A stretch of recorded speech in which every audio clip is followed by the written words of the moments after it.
Hey heroes, this is Michael from the Comic Book Syndicate. We're with our pal Jeff Leppard. We are here at Nerdy Book Club at Gatekeepers in Berkeley, and we just reviewed, show 'em Jeff, the Dark Phoenix Saga, X-Men Dark Phoenix Saga, which has recently been adapted into a movie. Here we are, 40 years later, we're still talking about the story.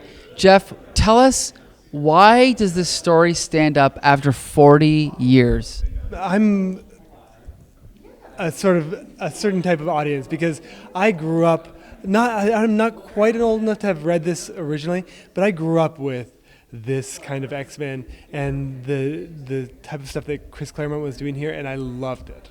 Like, this is what got me into comics, was being a 12-year-old and reading about teenagers who had problems and weren't like superheroes and like totally able just going around saving the world, but they were superheroes and they were feeling like crap because of it and ostracized and outsiders, and they had all this sort of like mental anguish and I think this is like the beginning of that. So to me, the reason why we're still reading this at the end of the day is because now it seems to me like this is something that we see in every comic we read, like the inner struggle.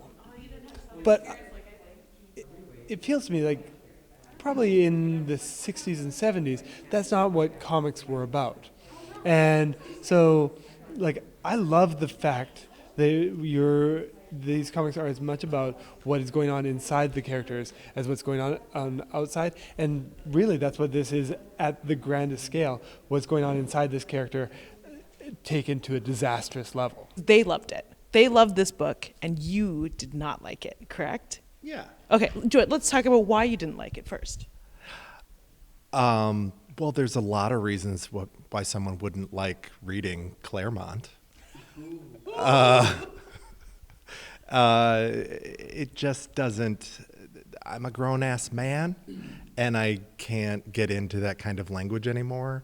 I prefer a more Hemingway didactic way of speaking. I think Chris Claremont is a specific kind of writer that writes spontaneously from the characters. And I think that is what makes this story stand out, is that it has flaws. Chris Claremont has flaws as a writer. John Byrne has flaws as an artist. But this story was written from the heart. It was written with passion. And it was written in a way that was like, they took this material seriously. And today there might be writers and artists that are better than these two, but they kind of look down on comics. They kind of treat it as a paycheck. And I think these two, when they were doing Dark Phoenix, treated it with, they put their heart and soul into it. And I think that's why whatever they managed to spill it on the page, some of it was perfect, some of it was not. I think it stands up for that reason, is that it came from the heart. I mean, I've been thinking about something like Boys. Boys by Garth Ennis. Yeah, and it's dark and gritty and all this stuff, but I don't really come away with a sense that the writer has any compassion for his characters. His characters are being used for sensational purposes, and he doesn't love the characters. This is like each of these characters are deeply loved. Like Wolverine is flawed, but heartfelt. And then I think that's one of the things that, like, everything about this is so. I think that's part of the reason why reading it now, it does come across as a little bit dated, is because it's so heartfelt. It's so earnest. It's almost like that kind of empathy and passion is out of style in 2019. Oh yeah, like we've gone so far towards that in like dark grittiness. Yeah. That to have like characters, these teenage characters having these thought bubbles about how they're torn, we just are like, that seems somewhat ridiculous. Like now we have our shows about teenagers like Riverdale, are like the teenagers are all world weary and wise, and there's not that wide open, like, oh my God, like the world is a crazy place. Dark Phoenix itself is a trope We, in casual conversation, talk about powerful women as being Dark Phoenix and waiting for them to fall. In recent memory, Umbrella Academy did a Dark Phoenix story. In more distant memory, Buffy the Vampire Slayer had Dark Willow. You mentioned Elphaba from Broadway. Sabrina, the new Netflix series, has a Dark Phoenix similar situation. Yeah, she's kind of like a slow burn Dark Phoenix. But I don't expect Sabrina to die anytime soon. I feel that the story itself persists because the bones of the story are very, very strong. Sadly, every time it's attempted, it doesn't execute very well. Did you see the recent adaptation of this? Yes. Okay, let's go there. I didn't hate it. As I left the theater, I felt it was a Dark Phoenix story. It wasn't my Dark Phoenix story or many people's Dark Phoenix story. It was clearly the writer's Dark Phoenix story. For what it wasn't bad. Well, it was pretty bad. So that covers Chris Claremont. Here's my last point. John Byrne's art.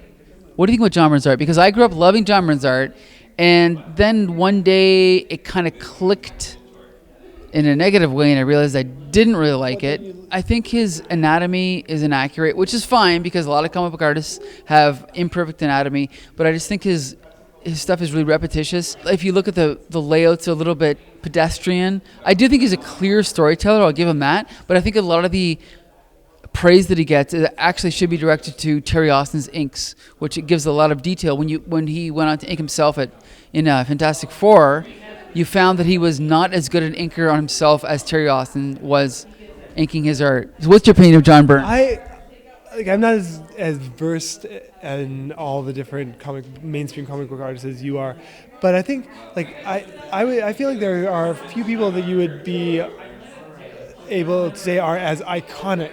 Okay. Like, is his anatomy perfect? No. He's a good storyteller? Yes. But like his art is really, really iconic and recognizable in the way that Kirby's art was iconic and recognizable, in the way that Frank Miller at his height was iconic and recognizable. And I think that, like, when I look back on this, I'm easily keen to what I loved about it, what like 12-year-old me loved about like 1980s X-Men. It's like it is clear and beautiful. I think we can quibble with it, but I love it. Okay. Which is what I would say about Chris Claremont's writing. Like, we can quibble with it, but I love it. John Byrne was okay, but I like a little more dynamism in my art. I like a little more style. And I'm sure the excuse is it was of its time, but I am not of its time. And I prefer to read things that speak to me. You're saying that the Dark Phoenix Saga by Chris Claremont and John Byrne is not your favorite, but the idea of a Dark Phoenix is, would you say that is much more important?